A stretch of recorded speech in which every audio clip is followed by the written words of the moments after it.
Lions Rock Productions. This is Jay Moore. This is Greg Cruz. This is Bryce Vine. This is Dexter from The Offspring. This is Nathan This East. is Sebastian Younger. This is Daryl Aiden. This is Stuart Copeland. This is Mick Gillette. This is Andy Summers. This is Dr. Bob Greenberg. This is Gabby Reese. This is Rob Bell. Hey, this is John Leon Guerrero. Hey, and this is Pete A. Turner. All right, my name is Benite Jeune from the country of Haiti, representing Rise Haiti. And right now you are on the Break It Down show, and thank you for listening. And now, the Break It Down show with John Leon Guerrero and Pete A. Turner. Yes, I love it. I love it. So we have you on for a second time. We had Kelly Lowrey, and I'm actually looking at Kelly's back as we sit here in a BJ, so there's a little bit of background noise. We're in Santa Clarita, and then co-hosting today is my very good friend Phil Green, and sitting over here and doing some technical advising is Parker Green, who's got a buffalo wing mustache, and has his glasses on, and he's ready to go, and he's rocking it. By the way, Parker rode, at least so far today, 2 new, formerly scary roller coasters. He's conquered 2 of them, and it's possible he'll ride X2 later today. So we'll check back on Parker's progress. So thank you, Parker, for joining us. And thank you, Benite, for coming in. Man, it's always good to have you come in because there's a zillion questions. It's almost like we've had the show going already for an hour as we've had lunch. But thank you for coming on. I want to get into everything. So for those that don't know, they can go back and hear your show. But just to give some real quick background, you survived the big Haiti earthquake by punching your way through a wall, straight out of a movie. Like, you're the only guy that comes out of that building. You survived that. You survived being robbed and shot and nearly dying on the streets in Haiti. And what you ultimately do is you make sure that Haitian kids, at a rate far exceeding what the government's able to do, get off the street, they get into classrooms, they get trained, and they get educated, and you try to set them up for success. And you've been doing it long enough now that sounds like you're starting to graduate these guys to the next level. Yeah. I mean, I'll tell you this. I thank God for the fact that I'm alive today because really I've been through the earthquake,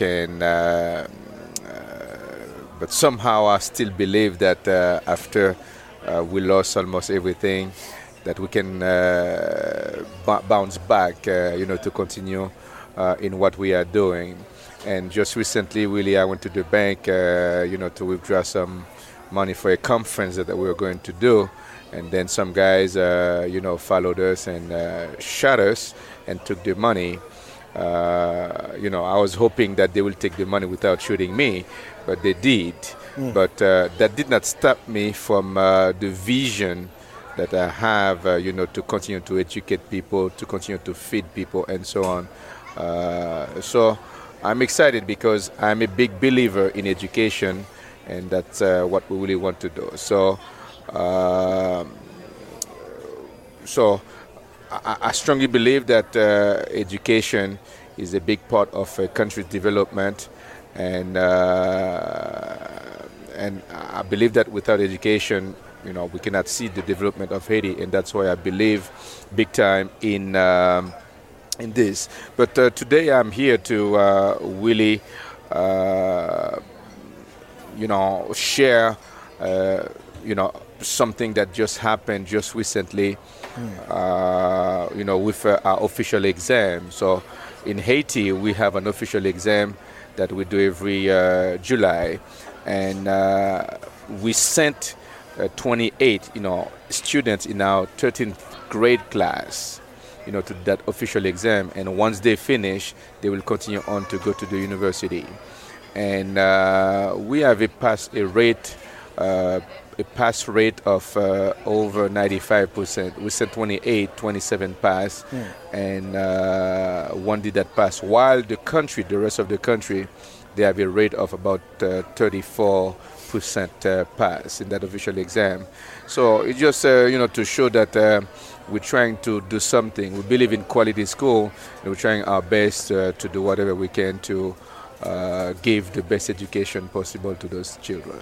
And when you have the chance to put these kids through school, I'm assuming that when a cohort starts when they're young, most of that cohort graduates up, and I would imagine on the outside that if you had 100 kids who weren't in your school, those kids are going to fall by the wayside as they get older, too. They're going to go do other things. They're going to go to the streets to survive, and they're not going to stay in school. Is that correct? Or? I mean, I would say that there are many other schools, that will be around. In our school, we have over 800 children, and we're trying to offer a good education because people can go to a school and receive an education, but is it quality? And that's why, we are striving to get those kids a good education. Yes, it's very difficult too. Sometimes when you have those kids, they can start from kindergarten, and if their parents don't have the means to continue on with them, then they can stop in primary. If their parents don't have the means to continue, they can stop in secondary. And many of them too, when they finish high school, they cannot continue on to go to the university and even to go and learn a trade. But from what we can do, so if we are able to get the bunch of students that we can help, at least to finish high school, and sometimes too, if we have friends, sponsors that want to sponsor one of these students to continue on to the university, then we try to do that.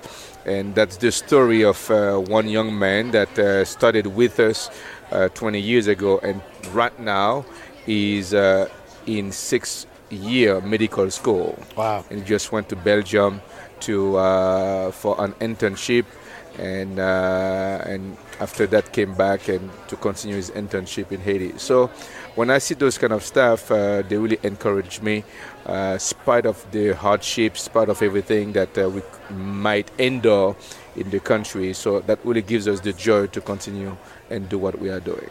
Is he the one that, when I was there in March, there was a gentleman that was going to medical school, a taller gentleman. Was that the same guy that went to Belgium? Yeah, it's possible that, you had met him, because I had some kind of appointment with him to come and, meet some of you. Yeah, I think I remember that particular individual. Is there a difference? Vignier is somewhat, I would consider it rural.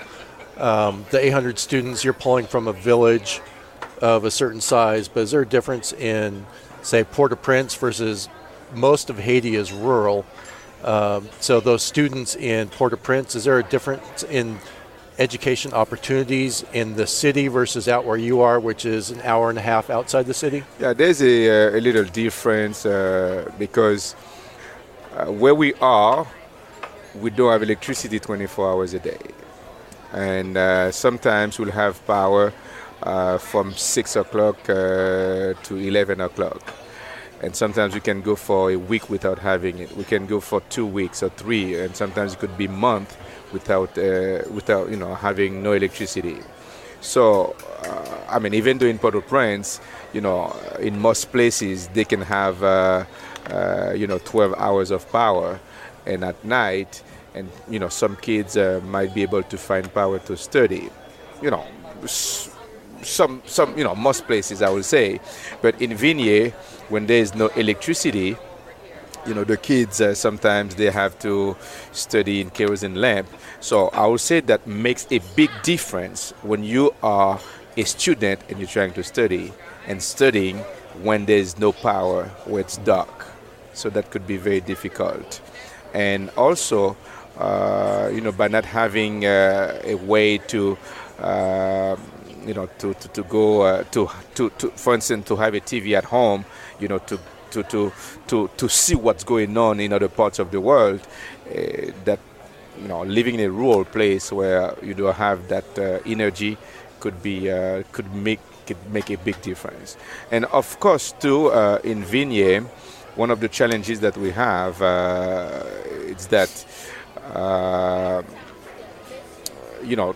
human resources are not easy. And right now what I'm trying to do is to get, I'm trying to bring human resources, teachers, from Port-au-Prince area into Vigny because, of course, they have better qualification and so that, they can give a better education to the kids that we have in Vigny.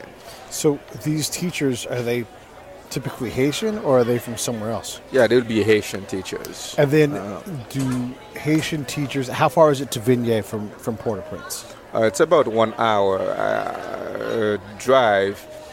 I mean, it's about 43 kilometers from Port-au-Prince, but if we had highways like here, so I'm sure that it would be much quicker to get from Port-au-Prince. So it takes about an hour. How hard is it to convince a person who's educated to leave Port-au-Prince to go to the country to go teach kids? I mean, that depends. If you're willing to give that person a place to stay and a pretty good salary, they will be willing to go. What's a pretty good salary? Like for instance, you can give a teacher, $200 a month, between $200 and $300. They will be willing to go from Port-au-Prince and stay in the village to teach. What does the average person make who doesn't have the ability to teach? What do they make? If you read the statistics, they will say that they will be receiving about $2 a day. That's what the statistics will say. It's between about $2 a day that they will be receiving. Wow. Mm-hmm. So if I cut you a check for $2,400, I would help you hire a teacher for a whole year. Yes, a check for $2,400 will help me get a good teacher from Port-au-Prince to come and teach in our school. So that's what we are looking forward to do because like I told you, I strongly believe in education. Yeah.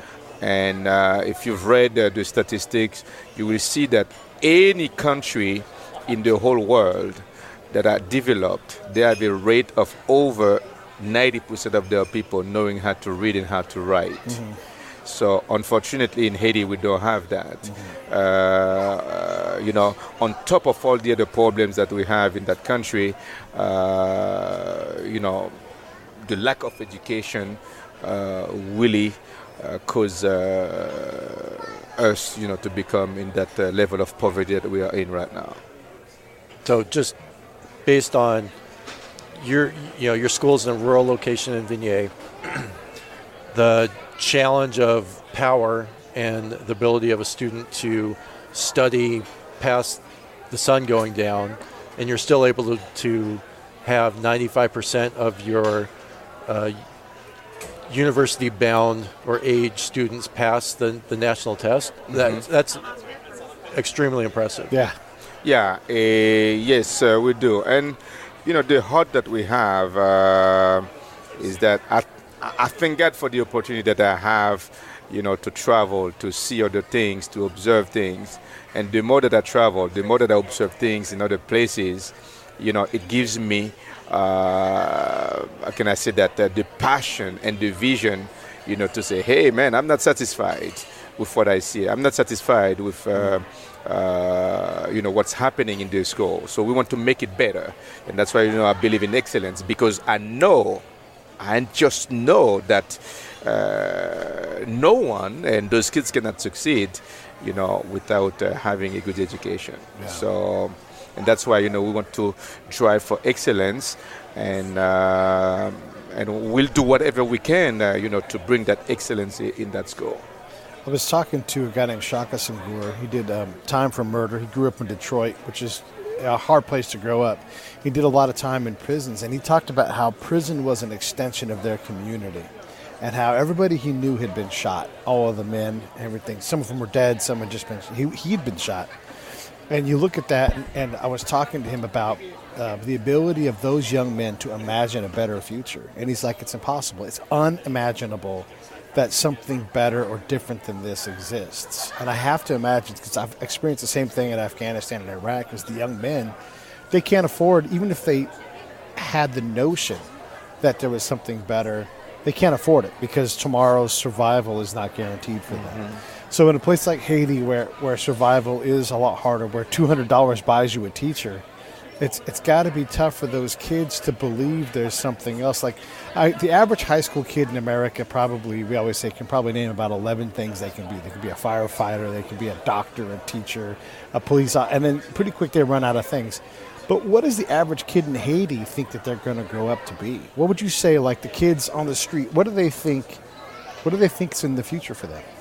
I mean, one of the indicators of a failed nation is when you have, a big number of its people wanting to migrate to other countries. Okay. Yeah. One of the indicators of a failed nation. Yeah. And Haiti is one of the we have that indicator. If you ask a Haitian young people, what do you want to do with your life? They will tell you, I want to leave Haiti and I want to go to any country. Right. But I don't want to live in Haiti. Right. Because they think that there is no opportunity. Okay. No economic opportunities. Yeah. But sometimes I will tell them, I can understand that there is no economic opportunities, but when you are educated, you receive a passport. You receive a passport that will get you, if you get to leave Haiti, to go to the United States, or to go to Canada, or to go France, or whatever countries that you go in, but at least you have, I used to tell them that it's the common equalizer. Yeah. It will give you a good start. Sure. So that's why, I really want to encourage, young kids, get that education. And also, if those kids, if they finish high school, and you never know what can come up. If somebody will say, hey, what do you want to do with your life? So that person might say, hey, you want to become an engineer? You want to become a doctor? You want to become something? I'm going to help you get to that level. You want to become an educator? I'm going to help you get that level. So I'm trying to encourage them, to get that into their hands, because education is like a passport that can get you ready to go to anywhere, in a sense. So that's what I always want to share with those young people, even though that in a situation where it's very difficult. So how do you retain the knowledge base, though? So this gentleman that's going to Belgium, how do you prevent him, or how do you get him back to Haiti so that everything he's learning abroad he can then bring back to lift the country, right? Because if historically, from what you've told me in our discussions, it sounds like a lot of those educated people go elsewhere and then they don't come back, and so there's this knowledge drain out of Haiti that doesn't get replenished, because the people that are able to leave, that get that passport that you just spoke of, they don't come back. Unlike you, which went to Canada, and you came back because you wanted to make your country a better place. How do you get those people to come back? Yeah, I would say too that it takes somebody with a passion, like me, even though I don't like to boast about myself, but it takes somebody like me that has a passion to see, a change taking place in Haiti. I shared with my, with that student, and he went to Belgium, and he went to visit Italy and a few countries in Europe, because it was that there is a partnership between his university and that university in Belgium, and they were able to go there and visit and do that internship. But his desire too is not to stay.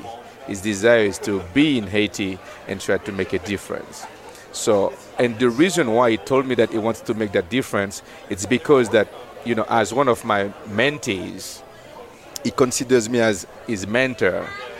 For me to be able to do all that we are doing, and he said that he's inspired by what we are doing, and he said that he would like to do something, be in Haiti and continue to help people as well. So when I talked to him, and he said that I want to build a medical clinic in Vignay, even though if there will be bigger or greater economic opportunities in Port-au-Prince, he'd like to have at least a clinic in Vignay to help to give back to what Vignay and the school have done for him. Or even just down the road in RKE. Yeah. Right, yeah. There's a lot more people there than in Vignay. Yeah.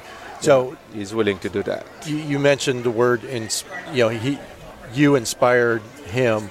And I've been with you in your church, in your school, and it's hard not to be inspired by you. I mean, you don't like to prop yourself up, but just listening to you talk to those children is incredibly inspiring.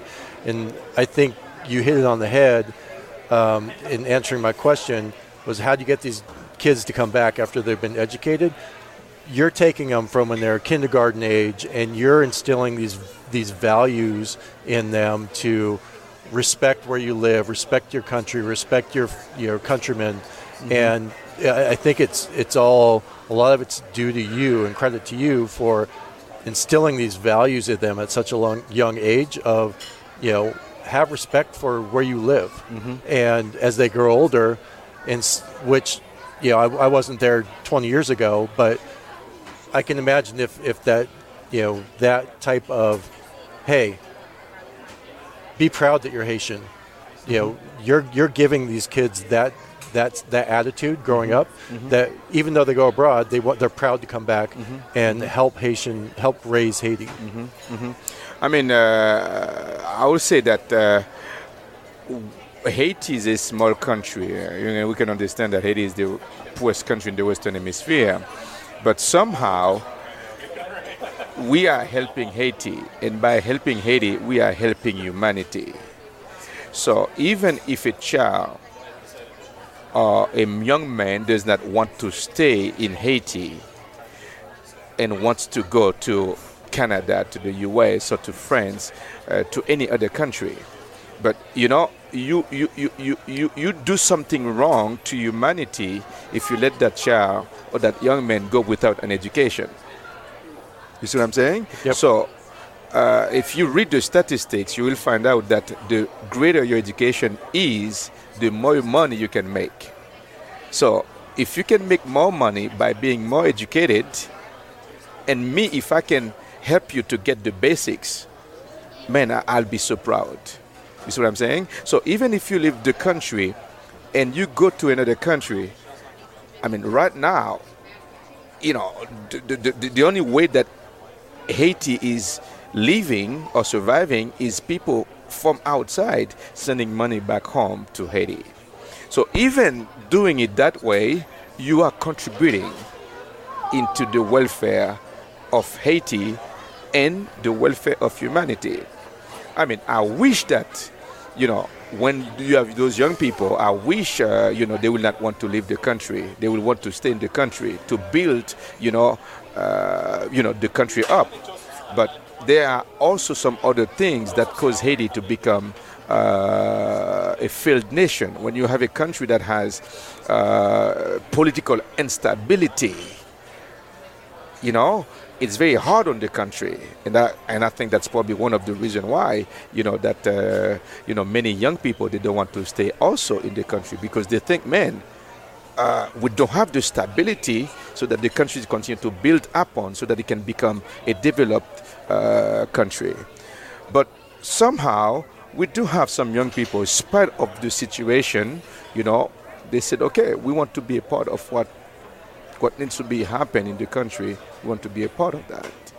So, and I'm so proud of those young people that they say, okay, we don't want to leave the country. But at the same token, I cannot prevent them, from going somewhere else if they have the opportunity. But in a sense, if they can be educated offer them that good education, having a good value system, I think I'm satisfied. I do my job. Where do you want to see, as you start to graduate more of these people, just did 20 some odd, you're going to keep doing that, you're going to keep sending these new minds out into the world.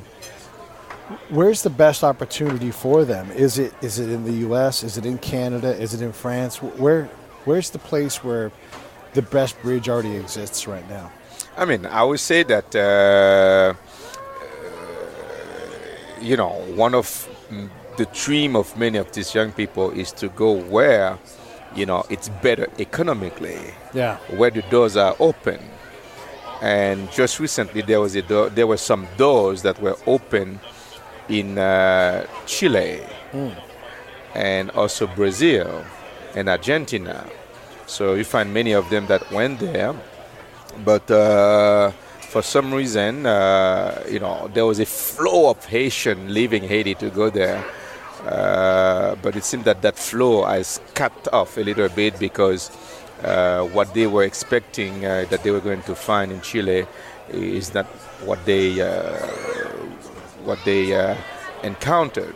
But somehow, if they find opportunities to go, still they want to find opportunities to go to countries like America, like the United States, Canada, France, where the economic situation seems to be better than Haiti. Because it's very difficult when you wake up into a place and sometimes you'd like to work and there's no work and there's no political stability. Sometimes that could be very difficult. And even those people, I'll tell you this, when somebody like me that went to school in Canada and went to school in the and came here and did some school in the U.S.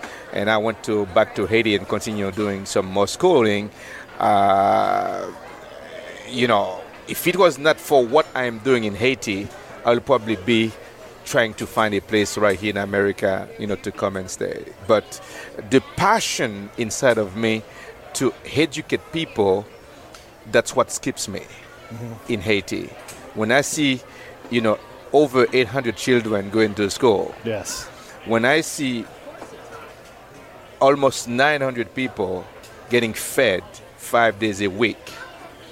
When I see 16 children into an orphanage and then also 10 others or 13 others in another orphanage, when I see over 100 people on my payroll trying to give some money to somebody every month, when I see, people's mind, through the word, being transformed. This episode of the Break It Down Show is brought to you by Lions Rock Productions. That's us. We publish, evaluate, and develop podcasts just like this one, consult others to build their own, and create associated content and content marketing strategies. So if you're launching or expanding your social media presence, your business or your personal brand, or if you just want to take your media presence to the next level, reach out to us on Twitter at Pete A. Turner or at JohnLG69 at the Break It Down Show. There's 1,000 ways to get a hold of us. Now enjoy the show. Somebody every month. When I see, people's mind, through the word, being transformed. When I see through a church leaders are being transformed, that's what brings joy into my heart. That's what brings joy into my heart. So it's like if you take everybody out of the country, it will be a mess. Mm-hmm. It's a mess already without.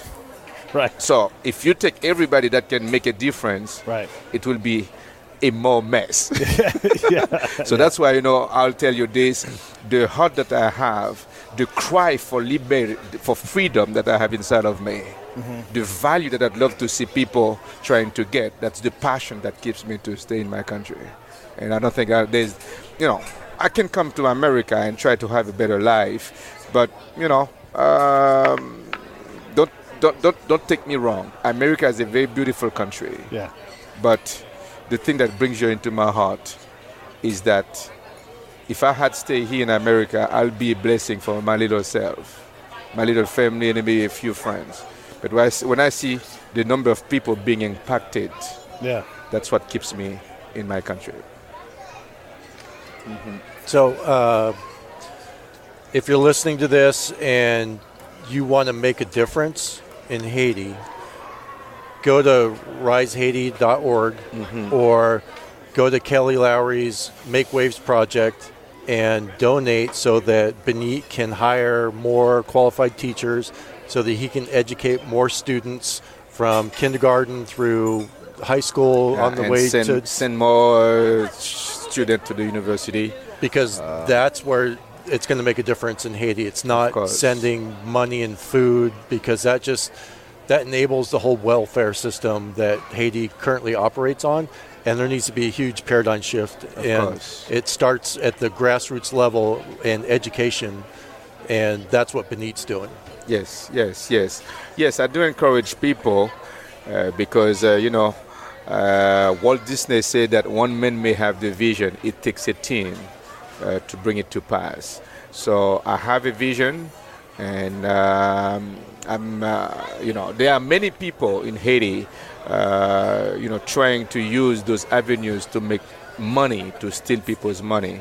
But somehow we want to make a difference into the country, and we welcome people that will say, hey, we want to partner with you to continue to make that big difference. And also, I do invite people to come and see what we are doing. And when people give something, I just want them to go and see what's going on, and the difference that we are making, and the difference that also their support can be making as well.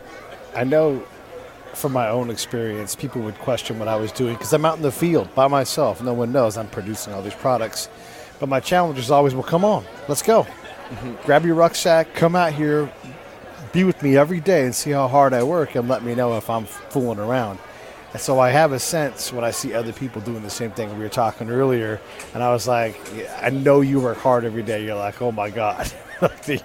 When I come here and Kelly's got you running all over the place, you're like, I could use a little bit of a break, because I get that. You are working hard to run this whole organization. So, yes, you need resources, but also, what are the things that you're trying to find now? Like, you've got these kids graduating. How's the path to get into college? Do you need bridges to colleges? Do you need scholarships? What are you looking for to take these kids and invest in them and their post-secondary life, their collegiate life? Talk to us about that. I'll tell you this. That young man that I talk about going to the university? Yeah. It takes about $3,000 for his school year. Wow. That's not much. That's not much. So that means for the 4 or 5 years that I was in a school in San Francisco. Yeah. And $3,000 would get you a closet you can live in for 2 weeks. No, I mean, that's a private school. It was that was about $48,000 a year. Hell yeah. For high school. So I'm not against that, and I think that's good. If people can afford that and they want a good education for their children, that's great. That's great, and I'm for that. And I was joking about just give me 2 students, and I can pay my whole school budget, my whole school year budget. Yeah. And if you have a student like him, that will go for 6 years, with $3,000, it's about $18,000, for the 6 years of university in Haiti. So, I mean, of course, there are some other expenses, if they have to stay in a home to eat, but that's just the tuition and books and so on. So that's it. So if somebody really would like to make a difference and say, I want to invest into a child, depends on what the child, the student will want. If they want to go into education, that will be maybe $1,500 to $2,000 for that. If you want to say, hey, I'm going to sponsor a child for 4 years, that's about $8,000 that you can make a difference into somebody's life or less. Yeah. So, wow. Yeah, we're always looking for ways to help, right? Where everybody's trying to figure things out, and it's easy to distracted by your own kid's success. Like I've got a kid. I'm talking to the audience. Like you've got a kid. You're gonna put them through school, and once, but you're putting kids through school for $2,000 a year, $3,000. That's the university. Yeah, that's going to the university. Incredible. That's incredible. So, I mean, you're talking about, a gym membership, a fancy gym membership, but a gym membership. Like you can actually give someone a college education and work out in your dang backyard. That's. I'm shocked that it's so inexpensive. Yeah. I mean, I'll tell you this. I have because the kind of person I am, I don't talk on behalf of people just like that. But I do have about 5 students. If I had the means today, I would send them to the university. Because, I love when people are working hard. I love when students are working hard, studying hard. Because I don't want a sponsor to tell me, how is my student doing? And then I cannot give them an answer. Yeah. And also, I care for people's money, too. When somebody works for 1 hour, $20 an hour or $15 an hour. If they send me $30, it's them working for 2 hours to send that $30, and I don't play with that. Yeah. You see what I'm saying? So when you receive money to go to school, you got to go to school. If not, I'm not going to talk on behalf of anybody. That's the kind of person I am, and we want people to study, and so I'll say right now, if somebody will say, hey, I want to sponsor, some of your kids, I'll say go for it, because I know it will be a good thing. Yeah. Wow. Yeah, all you have to do is spend 5-10 minutes with those kids, and I've spent days with a lot of them, and they changed my life. And I think the challenge is how do you communicate that passion that these kids have, and their willingness to learn, and just their outlook on life. If we could spread that to people that had pocketbooks, they would easily sponsor those kids because they're amazing kids. I think the challenge is they're not like kids in this country that take a lot of things for granted.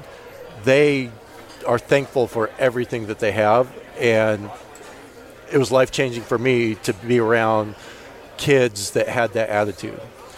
I mean, I would say it's so true. I thank God for the kids that are here, the young people, because if some of them never have an opportunity to go to a place where they can have a change perspective, it's okay. That what they see is what they see. But I would say that I have many young people that go to Haiti, and that change their whole perspective. I have just recently I was in one of the schools in California.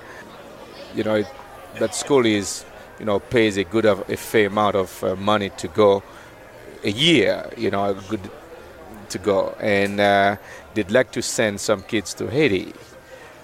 So it's kids of well-off people, but what they want to do is give them an experience that will allow them to see that we are not only here in America. There are other people also in the world, and I would like to see how they live, what they do, and I'm excited to welcome those group of young people that will go, and I'd like for them to have a good experience, and show them, people in the village how they live, people that live without, they don't have showers, they don't have running water, no electricity, they don't have a kitchen where they will cook, and so on. And I'll tell you this, most of these young people, when they go to Haiti and they see that, they come back and say, my goodness, thank you for this experience. And it really helped them to see that, there are other people in the world that live different than us. And it gives them a sense that of more gratefulness for what they have, in a sense. Right now, while we're sitting here at BJ's, they have the Georgia-Alabama game on, which is in some form of late stage. And Georgia's beating Alabama. Alabama's first in the nation right now. And that is so insignificant when we're talking about kids that just want the opportunity to go to university. You know, they don't have electricity. They don't necessarily have reliable food unless someone like you comes along and makes sure that they have it. It takes, you know, the biggest football game of the year for college football right now and makes it like, come on, are we seriously, you know? And you don't have to sponsor a whole kid, like just help in general. You know, like we talked about politics before we were recording, and I'm always struck, you know, between Popping the Bubble, my technology show that everybody should listen to, and this show, we talk to a lot of folks that come from other places, and they do see opportunity here, you know, and here we have people that would love to come from Haiti to the U.S. to study so they can go back to Haiti and invest in their country. And it just strikes me as incredible that we do have so much here. I mean, we're in a place of abundance right now with BJ's, and this place would probably blow your kids' minds when they came in here and saw all this food and wealth and, you know, everybody. 12 TVs on the wall. Yeah, TVs everywhere. Yeah. Everybody's had a shower. There's electricity forever. There's wireless running around this place, you know, so it's just that's one of the things I love about bringing folks on, and it's like why people need to come see you in Haiti is just to understand what you think you're doing a lot, but gosh, there's so much more we could do. There's so many kids that just said, if someone gave me a chance, look out, watch me, you know, and I want to invest in a kid like that, a kid that's ready to say, watch me, you know? Yeah. So I dig what you're doing, man. I really appreciate it. You're making the world a better place, and well, you know, it means a lot. Thank you for coming here. You're welcome, and thank you for inviting me to come on this show. And I just pray that our listeners, you know, they will be thinking and praying for Haiti, and also thinking about, man, what can I do, you know, to continue helping what this man is doing in Haiti, so that we can continue to make a difference, you know, in the lives of those children and those many young people. Yeah. So I just want to welcome anyone that would love to partner with us, and I think it'd be a great blessing, so that we can continue to make a difference. Apart from money, what else can you use on a day-to-day basis, or what kind of strategic things can people provide? Are there relationships, or what do you need? Apart, like, let's say I'm already going to give you money, but I'd like to do something else. I know people in the UC California school system, whatever it's going to be. What do you need help with to make your organization a little bit stronger? I mean, would love to have teams of workers that will go.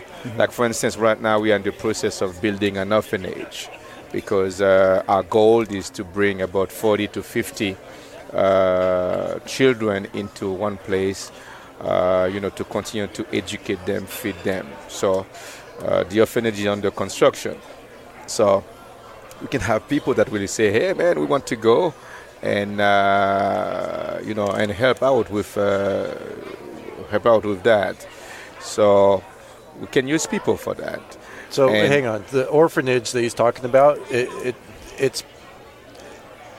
it's the embodiment of Benite. So the orphanage was basically decimated and was turned into rubble in the earthquake, and over the past 8 years, right, it's now rebuilt. So it's a 3-story building, and it's turning into, you know, what most people have given up on, like, oh, apparently somebody didn't want me to build this orphanage. Benite said, no, I'm going to build it bigger and better. Yeah, I mean, the building that you saw, it was a 3-story building, but during the earthquake, it came down, it collapsed. So what we did with an engineer, we went and we reinforced that building. But somehow, that was a school building, but now we had bought another piece of land. That's where we, you know, when you saw that big building when you went, so that was the school that we built in another compound. but that old school building that collapsed, so we reinforce it, and that's the one that we're trying to fix, continue to make it nice, so that we can welcome about 40 to 50 kids in that place. And then to give an idea of people don't waste things in Haiti, the rubble from that building that toppled in the earthquake was transported to build an elementary school. Kindergarten school. Yeah, we built a kindergarten school because all the blocks, and somebody told me, just use a bulldozer and bulldoze the building. I said, no, I don't waste things. And so if we had bulldozed it, we'll bulldoze all the iron, all the blocks, and so on. So what I did, I just took all the blocks and I used to build the kindergarten school. So that's why we have a couple compounds, and so I don't waste things. So right now, that's what we're trying to do, build, reinforce that old school building, and that's where we're going to put the orphanage.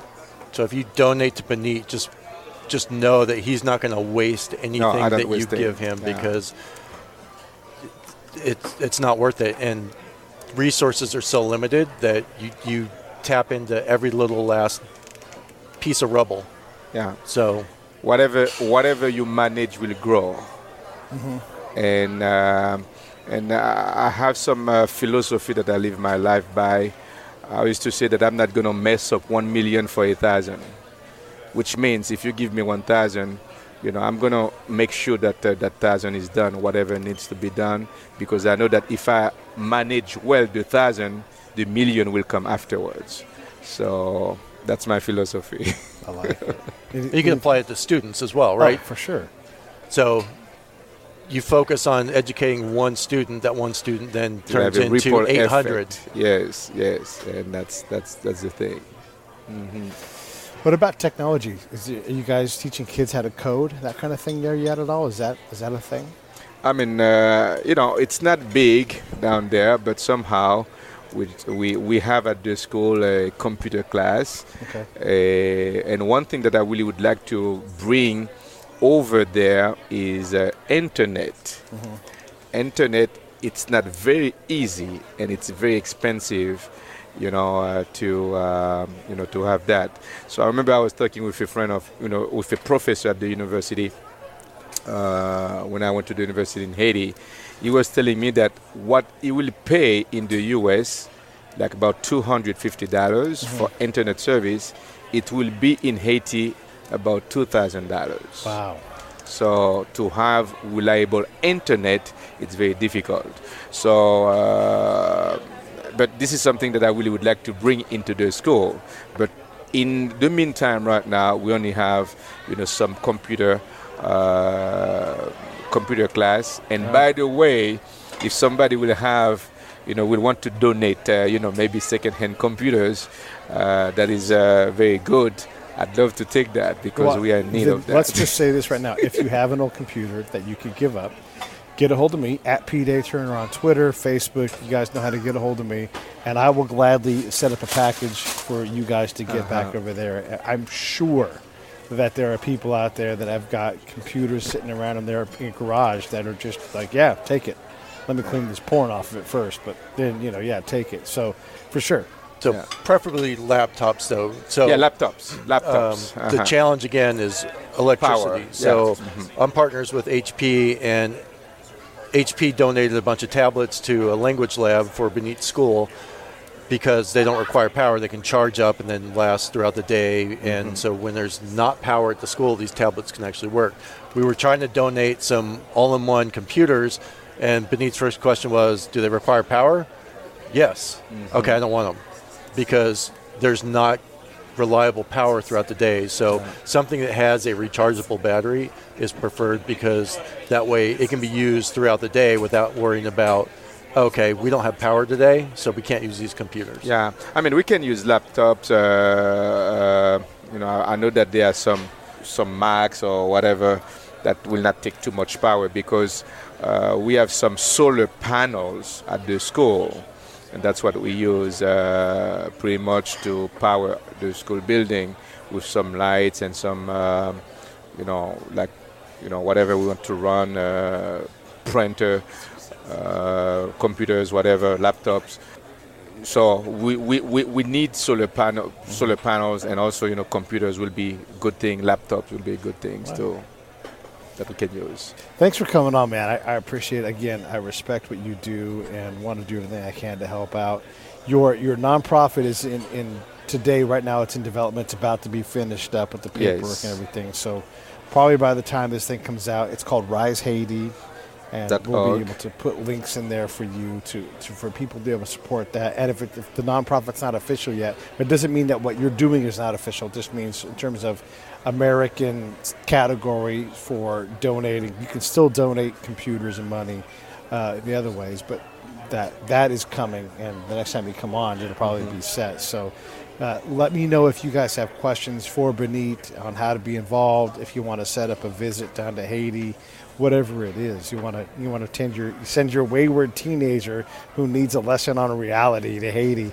Let's send them down there so they can see what the heck tough really is, because you guys are out there and you're fighting, and like you said, the country is, I hate to say it's a failed state, but I mean that's what it is. Like, you've got to go somewhere else to get to somewhere so you can come back, and that's a tough spot to be in. And as bad as we think we have it here in the U.S., which is just hard to even say out loud, there are places that genuinely can use our abundance and put to use to, again, back that kid that's like, you just give me a shot and I will show you what I can do. And that's as American, and we're all Americans. We're all in the North American continental area. So that's as American as it gets, man. And I appreciate and thank you for doing that.